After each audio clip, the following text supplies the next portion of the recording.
Anyways. Hi, my name is Skylar, and today we are talking about horror. I was never a big fan of horror movies. Heck, I could barely sit through the first Goosebumps movie when it came out. But as time has gone on, I've been able to watch more and more scary things, and it has become a genre I quite enjoy. But what is horror? Why am I scared of watching that video but not watching the movie Us? Well, let's dive into that today. First up, we need to break off the difference between horror and thriller. Plainly, horror tries to scare you, while thriller tries to create a sense of suspense. But why aren't horror movies considered thrillers? Well, it's a narrow line as far as I can tell. The only difference between the two is that one has more like being hunted, such as Jason or Freddy Krueger, while the other can be a vast majority of things. While my explanation was kind of bad, we now know the difference between horror and thriller. But why do we get scared of some things over others? Why do zombie movies like World War Z or Zombieland scare me, but Megan and The Countdown don't? Well, it's what comes down to what we fear, or where phobias originate. Fear was originally something that kept us alive when we were still living in the wilderness. This is when we knew whether or not to go fighting a bear. This is why most people are scared of the dark. It is a fear that was born with us because we don't know what could be in there. Which leads me to my next point and pretty much the rest of this video. You're not actually scared of what you say you are. You're scared of potential. That's why the opening video was scary for some of you. Nothing happened in it, but it was the thought that something could happen. I'll give you a better example. I will be presenting three stories to you. One I wrote, and have no clue if it is true or not. Another somebody else wrote claiming to be true, the one is a real case. Let me know which ones are which in the comments. And no, this isn't a trick where they're all fake or they're all real. These were altered a little bit, so it could be harder to guess. But if you wanted to know the answers and the original stories on which are real and which aren't, then a link will be in the description. These are a bit long though, so if you're not interested, then just skip it to the timestamp on screen now. Story 1. I had it all.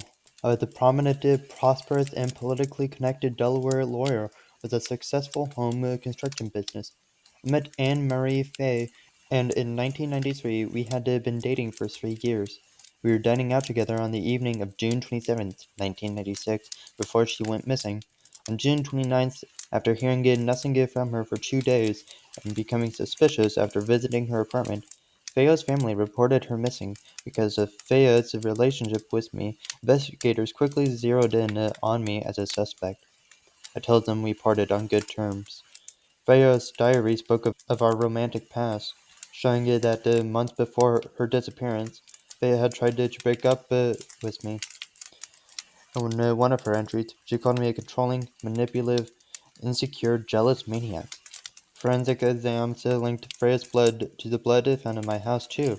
The FBI also recovered a 10-page letter that I wrote detailing facts about my relationship with Freya, and a timeline that mentioned I had been with my younger brother, Gerald, or Gary. A day after Freya's murder, that turned the team attention to Gary, and eventually to my other brother, Louis. After I murdered Freya, I forced her body into a large fishing cooler he had purchased about 2 months earlier. On June 28th, Gary and I drove Gary's boat some 70 miles off the New Jersey coast and dumped the cooler into the Atlantic Ocean. The cooler wouldn't sink, so Gary shot it full of holes with a shotgun he kept on board for shark fishing.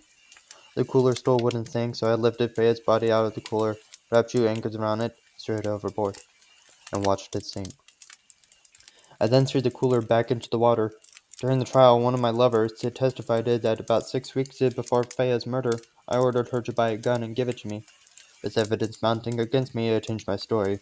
I claimed that this lover found Freya and me together and threatened to kill herself with a gun. When I tried to stop her, the gun went off by accident and killed Freya. I then disposed of the body to protect myself and my lover. In the end, the jury did not believe my story. On January 17th, 1999, they voted to convict me of the murder of Anne Marie Fay. Her body was never found. Story 2. It was the summer of last year when this happened.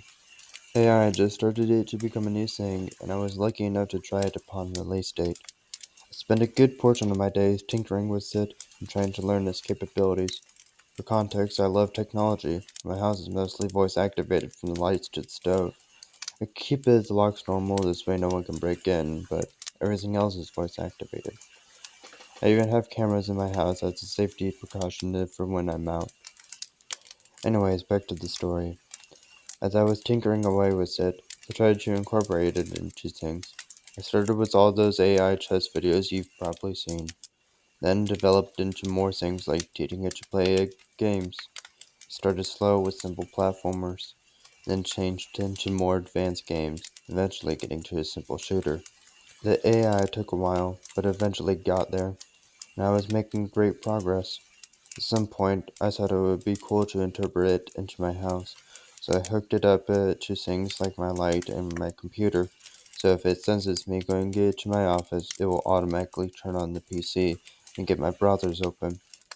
It was very convenient. The AI malfunctioned and thought I was going to the kitchen and turned on the stove on. I didn't know, and as I was in my room, the house started to slowly burn down. I didn't notice until the fire was by my door and I was trapped inside. Sadly, I burned down with the house. Story 3. I was about 4 or 5 years old, and my parents had just separated. My mom was living in a two-bedroom apartment, and I had my own room, but I preferred to sleep in her bed whenever I was staying with her. Our two bedrooms were at the end of a hallway, directly across from each other. Our apartment was on the first floor.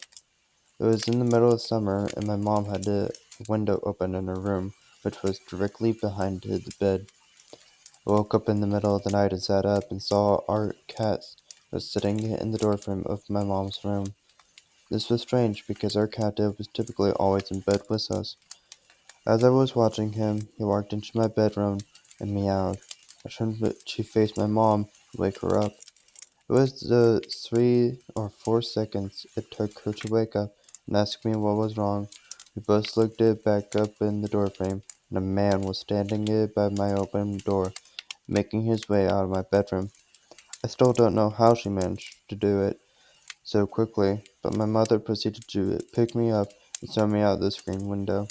She quickly followed, and we were able to start screaming for help, and someone called 911. The police came but didn't see any signs of forced entry, only that our front door was unlocked, which led them to believe that the man must have exited that way. The strange thing was that my mom swore up and down that she had locked the door that night. It's a deadbolt and chain lock. About a week later, she was cleaning the kitchen and opened up our water heater closet and found a notebook with names and drawings, as well as a pair of gloves and some gum wrappers. The police were called again, but all they could do was speculate that the man had been in our house and was hidden until we were asleep. So it might be a bit obvious which ones are which, but if you want to take a guess, let me know in the comments. But if you don't know, then it could be scary to you because what if the AI in your house goes rogue? Or what if someone you know tried to kill you? It's a potential that you are scared of.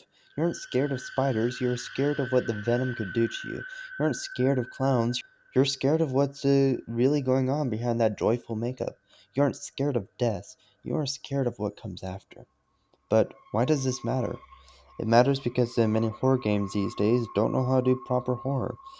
Think of a popular horror game like FNAF. It's scary because the animatronics might jump scare you. Or Resident Evil. It's scary because it uses zombies, but other than that, it's not that scary. A game like Phasmophobia does horror alright, but even then, it's not that scary. It uses potential and setting very well, but many jump scares in that game are predictable to some degree. I even tried finding true horror games by watching other people, but none of them are even that good. So keep watching and you'll find out how to make a proper horror game. When I think of a horror game, I think of a dark and eerie setting, which is a good thought. The mood and setting are one of the most important things in horror games. The second you put it in a bright and shiny area, it is no longer a horror game. At least, it is extremely hard to make it that way. Limit what your player can see. If they can see the entire room at once, then it's kind of hard to make it scary. That's what I enjoy about Phasmophobia. Most of the game is set in darkness and it's hard to see, which makes it scary. Because it brings in the point that I mentioned earlier, you aren't scared, you're scared of the potential.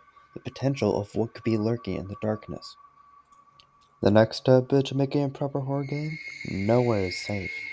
When I say this, many of you probably start thinking that the killer will check everywhere, but I mean, even in games where you are the hunter, like Phasmophobia. I've mentioned Phasmophobia a lot today, so it's about time I dive into what it is. If I get anything wrong, let me know in the comments because my knowledge comes from watching others play it. I have not played it myself. You and your friends go around and investigate haunted places in an attempt to figure out what type of ghosts are there. In it, you have a safe place where ghosts can't hurt you, your van. If you want a true horror game, even that van can't be safe. That does make the game a lot harder, but also scarier. This is where Phasmophobia and most horror games lose, though. The jump scares. A core mechanic of horror games is jump scares. I'm going to show you two videos, and you tell me which one is scarier. Is this where he came in? Hello? Oh, it's just a body. Say cheese. Why do I have a feeling when I turn back around she's gonna be gone?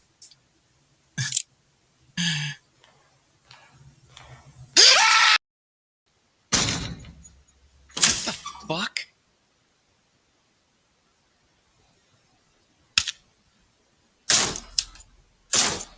Hey, someone's in here! I'm pooping!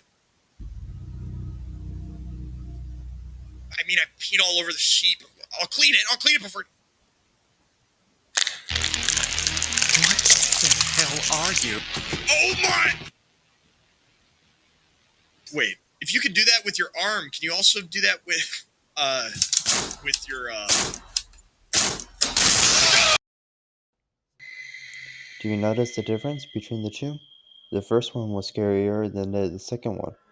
But do you know why? The jump scare wasn't expected. In the second video, you see the threat, you hear him coming, you can prepare yourself for the scare. But in the first one, you're preparing yourself for the corpse to move. And the second he leaves, you drop your guard. That's when the jump scare happens. That's what I'm talking about in step 2. You felt safe once you left the corpse, and then you were scared. Now go rewatch the first video, link in the description. Notice how you won't get scared now? Because you are prepared for it. And you can prepare yourself for a... See how that scared you? You weren't ready for it. So how do you make a good horror game? Well, it's kind of simple. Just follow those steps. Make an eerie setting, preferably a safe place, and if it's somewhere familiar, like your house or school, then it's even scarier because you feel safe there. If you even want to go deeper, you can have the first half of your game be about you exploring that place and you knowing that there is no threat. This way, you build a sense of safety there, and then you tear it all down once the horror strikes. This comic on screen displays this perfectly. Make your horror never die or be seen. If it is seen, make it seen through a glimpse. Like you're going down a hallway and see it standing there for a second. It slowly turns its head around, looking at you with a big grin, then disappears. Nothing else has to happen now. Your players can scare themselves because they will never know when it will. Gotcha again. That's how you make good and truly scary horror. Welcome to the end of yet another video. Sorry if you got scared in parts at this, but that was kind of the whole point. I just want to point out that none of this was meant to slander other horror games. There are some great horror games out there, but a lot of them don't do horror that right because it's always slow. While it might get hate for being hard, if you want to make a truly scary game, then nowhere can be safe. Having the threat come to you slowly, like in FNAF, is also a bad idea. Your first playthrough of that game could be scary, but your 6th, 10th, 30th time won't be scary because you'll know when you have screwed up. If you can find a truly horrifying game, then let me know in the comments, and I'll play it sometime. I do plan on making gaming content sooner or later, probably when summer ends. I'll update all of you when it happens. Thank you to my first subscriber, and until next time, though, peace.